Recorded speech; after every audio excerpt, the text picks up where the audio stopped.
Welcome to Tenor Tech, where I solve the problems you didn't even know you had. You start by charging both Airpods and the case to above 50% because low battery can cause latency. Next, turn off Bluetooth on other nearby devices to reduce interference. This clears the air so your source can reconnect cleanly. Once done, open settings on your phone or computer and forget the Airpods. This removes stale pairing data.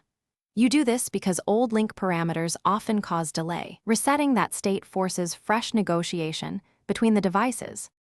After forgetting the device, reset the Airpods by holding the case button until the status light flashes amber then white. This clears internal caches. Now pair them again, keeping your phone or computer within 1 to 2 meters to avoid packet loss during handshake.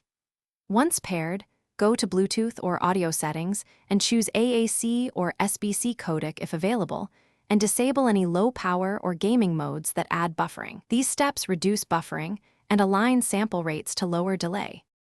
To finish, restart your source device and close background audio app so CPU scheduling doesn't introduce latency. If you're on a congested network, switch your Wi-Fi router band. Prefer 5 GHz for less interference when many devices are present. Make sure Airpods firmware and your device OS are up to date, because updates often fix latency. If delay still happens, test with another device to isolate the problem. That tells you whether the Airpods or the source is causing the lag. Thanks for watching. Subscribe to keep your life in tune.